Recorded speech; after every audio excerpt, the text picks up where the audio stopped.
How much money do you need to actually retire? How much money do you need to be financially independent? How much money do you need to have in your portfolio to actually be able to live off your investments and be able to be financially free? In this video, we're going to answer that. So I wanted to set the stage here by starting off with the base assumptions, okay? So obviously personal finance is personal and it all boils down to your individual needs, your spending, all those different things, your lifestyle, if you have any dependents. So in this example, we're going to pretend that you are just a single person with no dependents. You're living on your own. You have no kids or nobody that depends on you putting food into their stomach, okay? So with nerdwallet.com, you can see here that the average monthly expenses for one person is right around $3,700 a month, or just over $44,000 annually. Obviously, you can play around with these numbers throughout the video, but again, the assumption is going to be just for a single person. That way you can apply these rules to yourself and then you can add on more. Obviously, you need to know your exact budget to be able to tailor this to your exact situation. But again, we're just going off a single person. So if you look at the median household income, if you see where my cursor is in 2022, this is from census.gov, all households had roughly a $74,580 2022 median income. This obviously changes depending on how many people you have in the household, how many people are income earners. You can see this from justice.gov. If you're going off a one earner, this obviously varies by state, and you can see that it ranges anywhere from roughly $47,000 a year all the way up to right around the mid 70,000s, closer to 80,000 in some states. If you have two people, this obviously goes up. Three people, it goes up more. Four people, it's obviously going to go up slightly more as well. But again, we're just basing this off of one income earner. So just for assumption's sake, if you look at the inflation rate historically over the past 30 years, you can see it's roughly 3% or so. If you look at it over the past 5 years, you can see that it's roughly anywhere from 1.2% all the way up to 8%.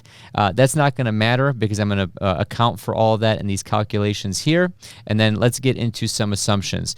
So let's pretend we're a 25-year-old person. We got our first big boy, big girl job, and we want to retire at the age of 55. So we're going to be investing for 30 years. That'll put us at 55. So 25 plus 30 years of investing, that's 55 years old. If we assume a rate of return of 8%, and let's say we start with an initial investment of $0, and let's say we contribute $500 per month.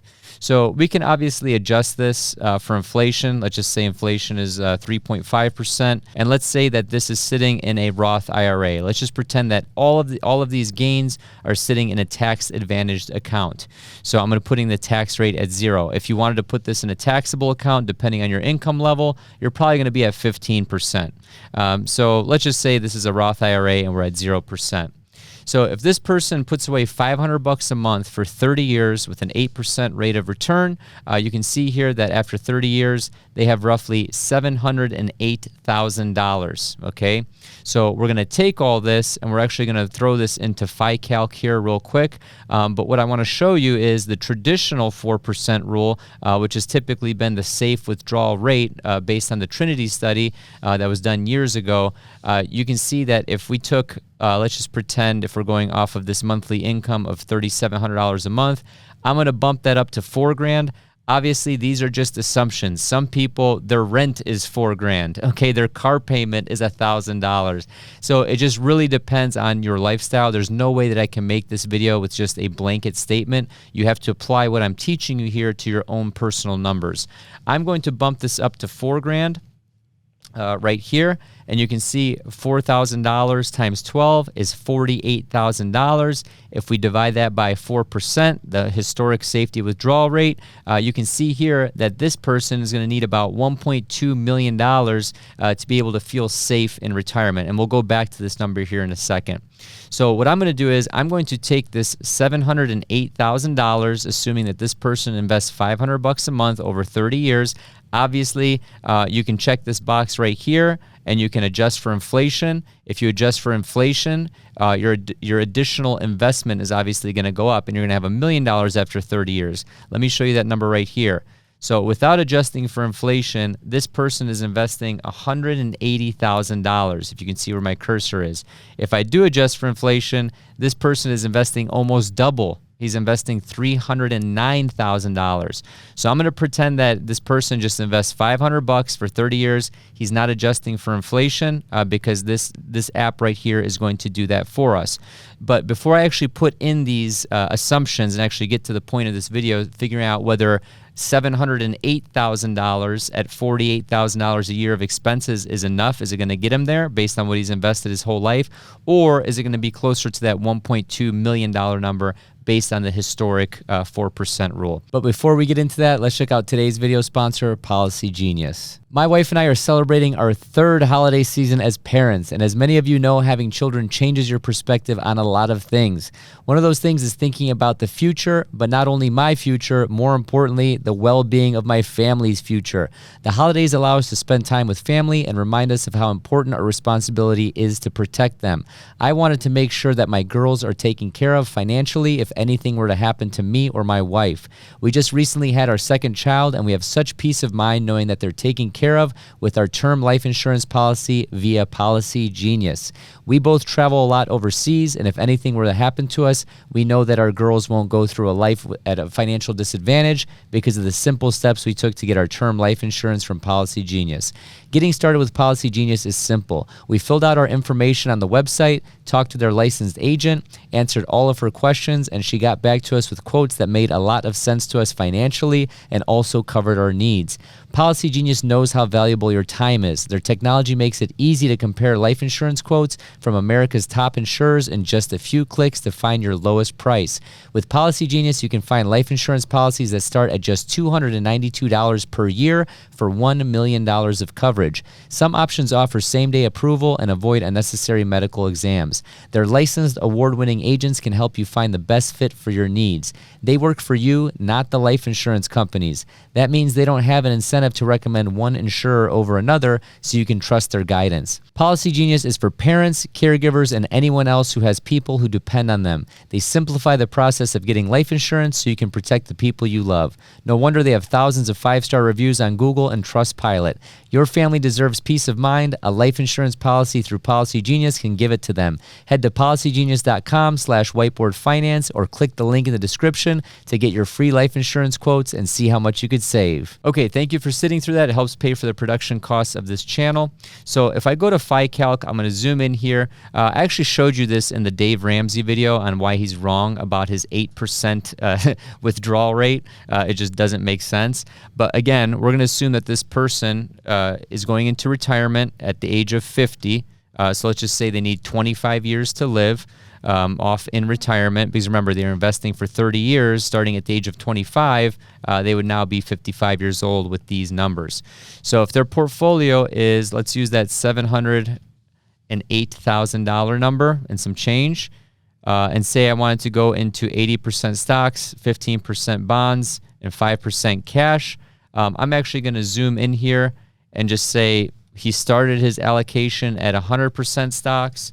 We're going to say 0% bonds and 0% cash. We're just assuming that $500 a month is the most he can afford to invest and still live a normal, fun, golden middle lifestyle, which is what I always talk about on this channel.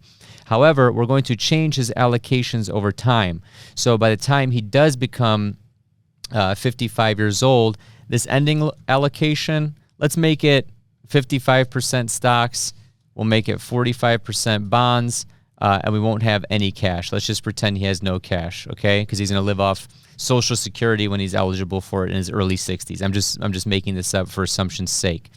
So if I go down here and I always withdraw, not $40,000. Remember, this was 48 in our assumption. I mean, this guy is not living some sort of lavish lifestyle, right? So we're going through the constant dollar method, which is basically it accounts for inflation. So he's increasing his withdrawal rate to maintain his purchasing power depending on the level of inflation that's going on for that year. And then he's just basically saying, hey, my today's dollars purchasing power is going to be $48,000 per year or $4,000 per month, okay? So we can see here that this person, if we assume this duration of 25 years at $708,000, with his final allocation ending up somewhere with 55% stocks, 45% bonds, rebalancing every year for 25 years, you can see here that this person is successful 64% of the time. Okay, so 82 out of 128 retirement simulations were able to sustain these withdrawals for the entire retirement. Okay, so if I scroll down here, you can see all these different scenarios that last 25 years. You can see from 1998 to 2022, he would have ended up with peanuts. Okay, so why is that? So remember, his portfolio in January of 98 would have started at $708,000. It would have went up right before the dot-com bubble to $904,000. It drops after the dot-com bubble. It drops after the global financial crisis here in 07, 08. And then he is actually at zero by January of 2017. It doesn't even get him to that 25 years, which would be 2022. If I go back to other scenarios, let's pick one where his money actually grew. So if we look at 1995, where his money is at $708,000, you can see it actually explodes up to 1.6 million right before the dot-com bubble. He's withdrawing, remember, he's withdrawing this 48 grand plus inflation adjusted numbers every year. So he's living off that. His 1.6 million becomes just under a million after the dot-com bubble. It goes back up to 1.1 million after the global financial crisis, drops to 800,000 after the global financial crisis, and then ends back up at 1.2 million in January of 2020. That sustained him for 25 years. Obviously, I'm not, remember, if he's 25 years old, he's investing for 30, he's 55. I don't have him covering that gap between 55 to whenever he's eligible for Social Security, right? That'll add maybe a couple grand a month depending on his income and what he's contributed throughout the years. But basically, you can take Social Security starting at, I believe, 62 and a half, okay? So the reason I'm showing you all this is because you can see that even with this investing after 30 years and getting to $708,000 based on those assumptions that I provided, where is it? Right here, $708,807 after 30 years, assuming an 8% rate of return. You can see that he's only successful 64% of the time. Sometimes he actually made more money and he didn't even need to touch his nest egg. Sometimes, he goes down to zero with peanuts. So now let's change this with the actual 4% rule. Remember, the actual 4% rule was taking what he needs to live, which is $4,000 a month or $48,000 a year, dividing it by 4%, which gives you this 1.2 million. Now let's plug this number into FiCalc. So 1.2 million, that's correct. It actually is successful 99.2% of the time. You can see that right here. He is successful 127 out of 128 simulations, okay, where his money, it didn't go to zero. Now, if you look at this distribution right here, you can see here 12 portfolio values were between $0 and $500,000. The most actually was 21, 16.4% of the time was between $500,000 and $1 million. And then the overwhelming majority, he's actually up. And in some cases, he's up pretty big. So you can see here in 0.8% of all the portfolios, he's actually at 7.5 million to 8 million. Okay, so if we go through here, you can see all those different scenarios where that ends up happening. A majority of the time, he has significantly more than $1.2 million based on withdrawing that $48,000 per year. So you may be thinking to yourself, well, I'm basically going to be dead. I'm going to have millions of dollars in the bank. Why do I need this? So to defend Dave, we could probably lower the portfolio amount needed to take out that $48,000 per year.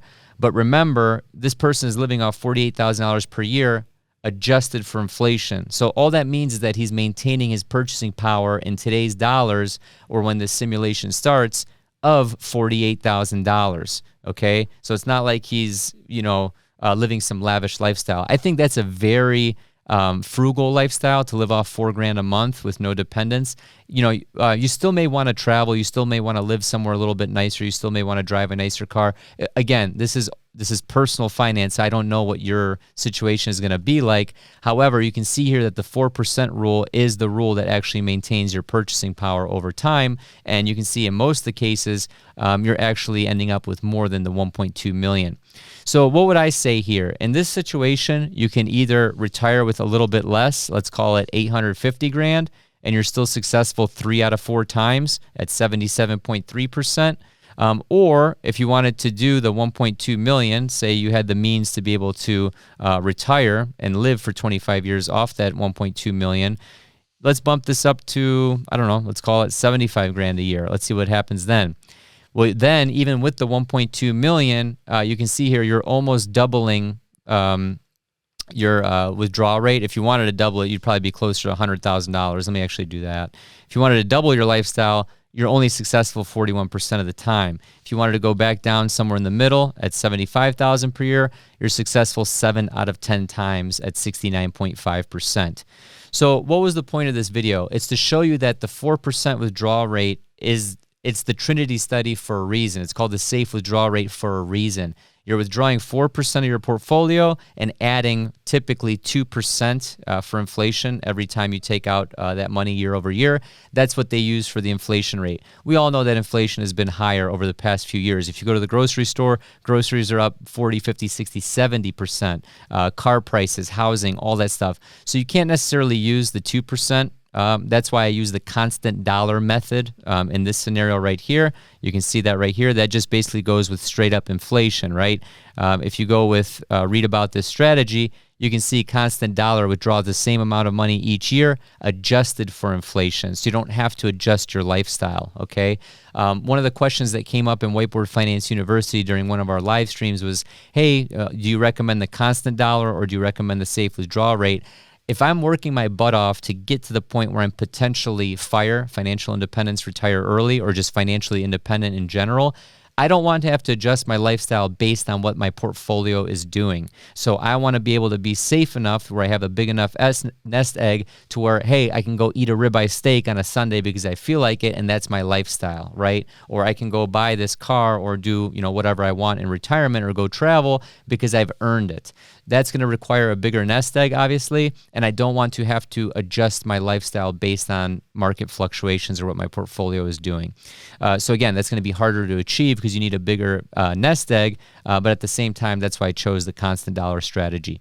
If you haven't joined WhiteBoard Finance University yet, I highly recommend it. We're at about 135 members. It's an unbelievable, vibrant community with 3 professors. We're actually adding another professor this week. He's the portfolio construction professor. He runs Optimized Portfolio.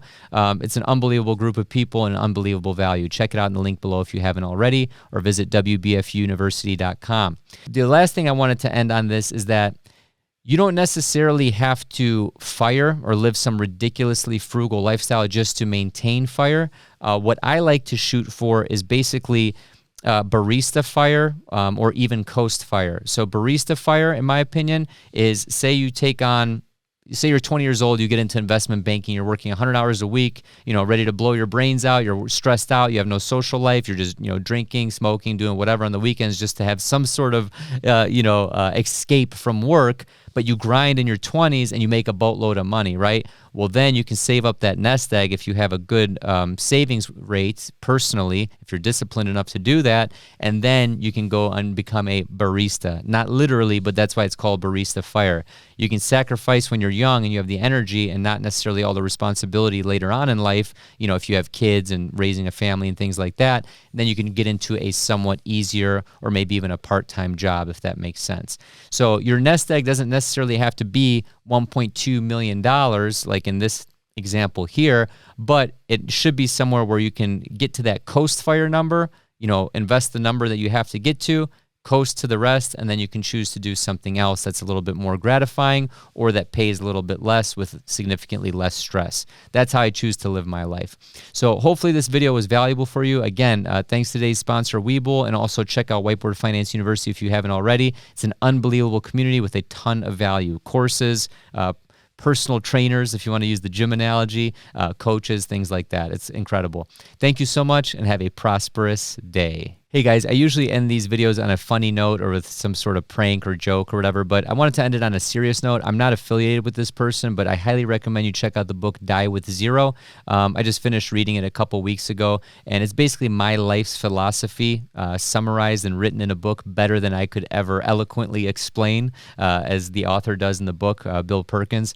I highly recommend you check it out. It's basically the philosophy of doing the things that you'll never be able to do later on in life while you're young, and then grinding kind of in the middle and then enjoying the fruits of your labor later on in life. So check that out, but I don't want to ruin the book, but it's basically, take the overseas trip, do all the stuff you can do while you're young, because you're not going to be able to do it when you're in your 60s or 70s, just because you're in a completely different physical and mental state. Check out the book Die with Zero. Thank you.